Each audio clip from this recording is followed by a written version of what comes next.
think many people, when they first hear the pointer to let everything be as it is, or to allow everything to be as it is, they may hear that as a directive, from a sense of themselves as the one navigating their life, that feels sometimes, resistant to what's happening and a desire to be more in control, or someone who might feel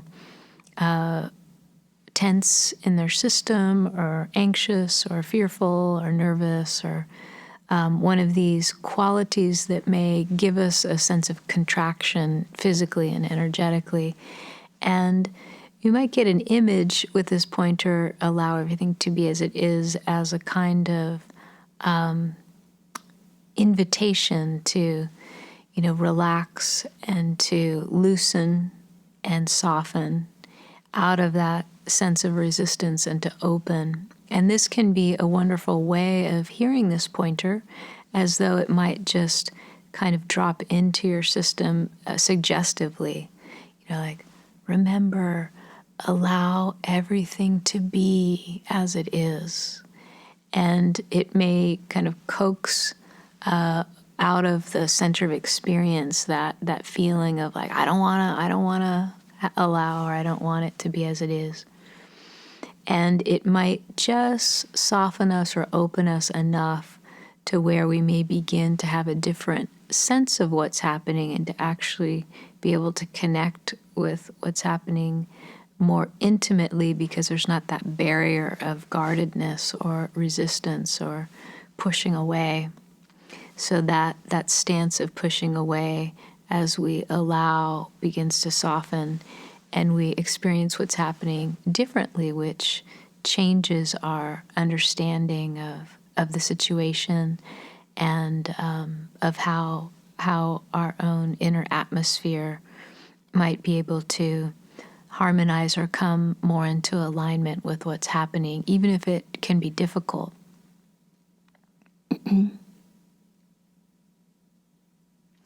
So where the pointer can sometimes cause a bit of trouble is if the mind hears the pointer as opposed to the body, the nervous system, the energetics that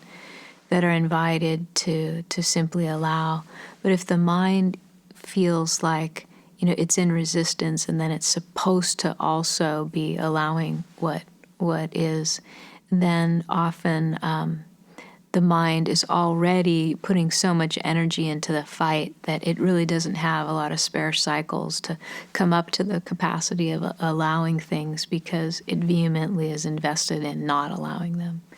And that can sometimes be where the pointer can be something to further resist against or get frustrated with, or where it may just simply be annoying. So I think that when we practice with a pointer and kind of live with it, then we can live with it in times where we're open and available to what that pointer might mean for us. And then when we're maybe in more difficult situations, or find ourselves maybe more challenged with that pointer, we have a foundation and a more intimate sense of what it can be, instead of having to learn it on the spot as some sort of fix-it plan. Because most pointers in spiritual teachings, they might be interpreted as fix-it pointers, but ultimately they're not meant to necessarily fix a situation, but rather to open us to perspectives in which we might see a situation differently, and relax out of the problem solution mode, and to look at what's before us afresh, with a greater sense of that aspect of our being that is not defined by resistance, that aspect of our being we could call our spirit nature. And so when we hear the pointer to allow everything to be as it is, with some sense of our spirit nature being more available, then the pointer begins to take on a completely different tone, not as a directive of something we're supposed to do. I'm supposed to be allowing instead of resisting. And maybe not even so much as an invitation, as a kind of permission for our energetics and our body to soften and relax more, although that's a wonderful way to engage in the pointer. But furthering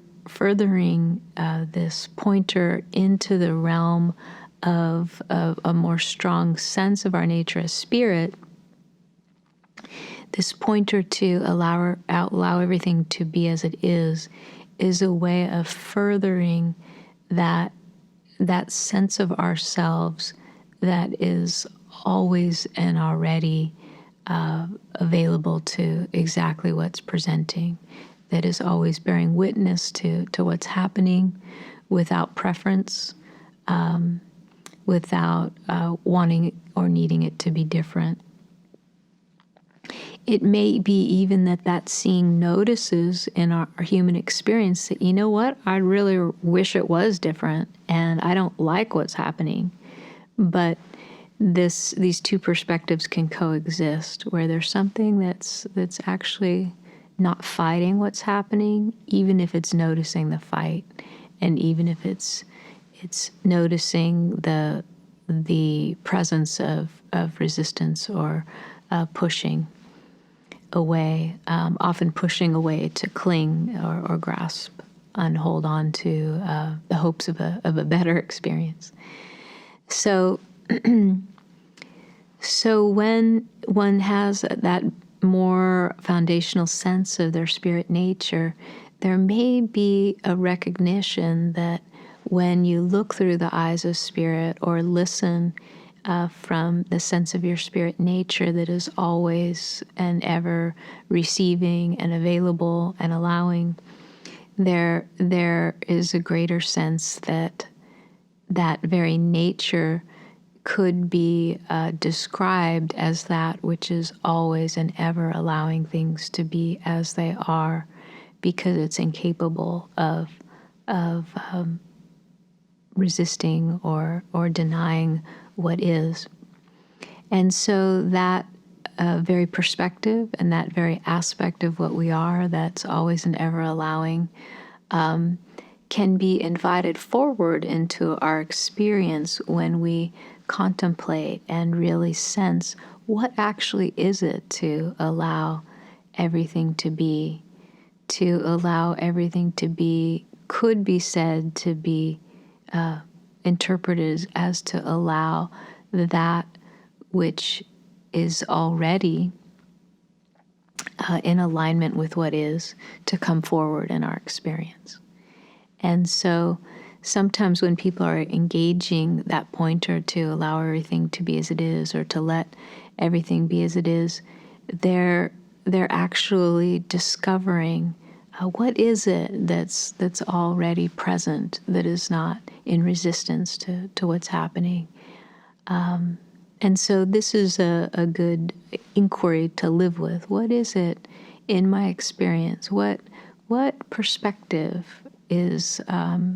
being invited forward in this discovery of that which is already allowing what is?